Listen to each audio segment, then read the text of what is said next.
भगवान केवल माखन और चीर हरण मात्र नहीं करते हैं, फिर बोले जिसका घर का माखन खाते हैं, जिसके कपड़े चुराते हैं, बोले उसके जन्म जन्मांतर के पापों को भी चुरा लेते हैं। ये ऐसा चोर है, इसलिए यह चौराग्रगण्य है, चोरों का सरदार है, इसलिए ऐसे चोरों के सरदार को हम प्रणाम करते हैं।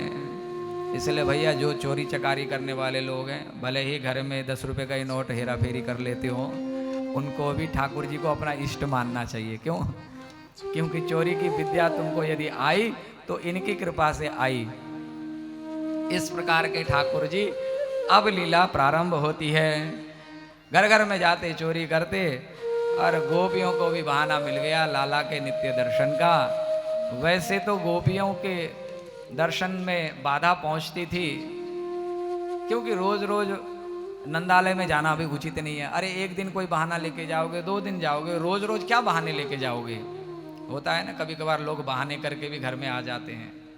घर देखने के लिए आते हैं कि अभी अभी नया घर बना है, जरा इंटीरियर देख करके आए कि कैसा बना हुआ है, जरा फर्नीचर देख करके आए। तो गोपियां भी कोई ना कोई बहाने से आती थी लाला का दर्शन करने के लिए। गोपी ने भी विचार किया कि रोज रोज के बहाने ठीक बैठते नहीं है, तो ऐसा कोई बहाना बने कि रोज रोज दर्शन का सौभाग्य मिल जाए। क्योंकि कृष्ण प्रातः काल अपना कलेवा लेकर के बाल भोग करके फिर बालकों के साथ में वन में चले जाते गैया चराने।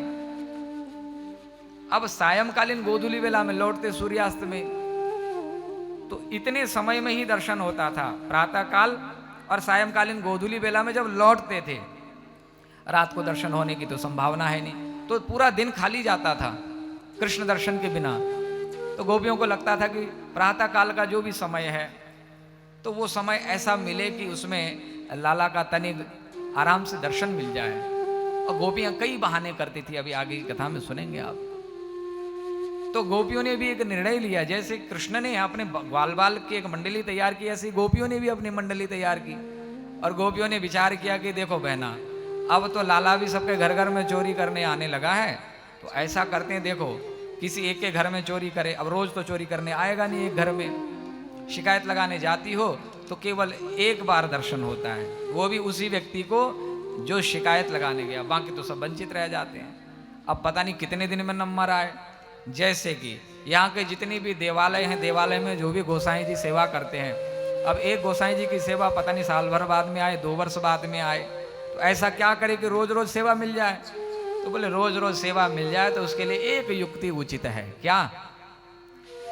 बोलने लगे कि जिसके घर में भी कनवा चोरी करवे को आए, सो गोपी सबको खबर देवे और सब मिलकर के जावे यशोदा के घर में, और सब मिलकर शिकायत करेंगे, तो इससे सब प्रयोजन सिद्ध हो जाएंगे। शिकायत भी हो जाएगी, शिकायत के बहाने रोज सबके दर्शन भी हो जाएंगे। तो जब जब कन्हैया किसी गोपी के घर में चोरी करने जाते, सब मिलकर के गोपियां यशोदा के आंगन में जाती। एक दिन सब गोपियां मिलके यशोदा के घर गई और यशोदा को आवाज लगाई। यशोदा बाहर आई। यशोदा ने पूछा, आज बड़ी भोर में तुम सब मिलके आई हो, क्या बात है, कुछ विशेष? बोली, दीदी विशेष तो है। क्या विशेष है? तुम्हारा लाल बिगड़ गया है।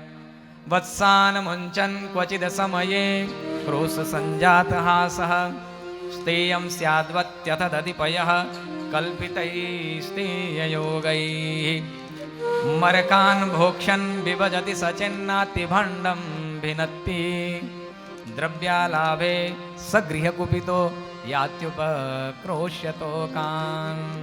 इतना ही नहीं, हस्ताग्राह्ये रचयति विधिं पीठकोलो खलाद्दैश् छिद्रं ह्यन्तर्निहितवयुनः शिक्यभाण्डेषु तद्वित् ध्वान्तागारे धृतमणिगणं स्वाङ्गमरथप्रदीपं काले गोप्यो यर्हि गृहकृत्येषु सुव्यग्रचित्ताः।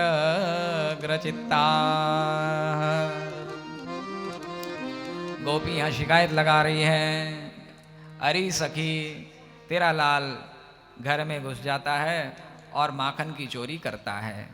और माखन की चोरी कैसे करता है? इसकी युक्ति रहती है, पहले गोष्ठ में जाकर के बछड़ों को खोल देता है, फिर खिड़की में आके कहता है कि अरे मैया देख तेरे बछड़े खुल गए और तू यहाँ बैठ करके तू चावल बीन रही है, तो तू गेहूं बीन रही है, बर्तन मांज रही है, नेक जा करके बछड़ों को बांध दे। देख सबरो दूध पी गई, अब इतने में हम दौड़ करके जावे और जितनी देर में गैया के बछड़न को हम बांधे उतनी देर में यहाँ लाला सब गोविंदाय नमो नमः। यशोदा ने कहा कि डांट फटकार कर दिया करो, डांट के भी देख लिया। क्रोश संजात हास, ऐसे मुस्कुराहट छोड़ देता है कि फिर उसके बाद हमारा क्रोध शांत ही हो जाता है।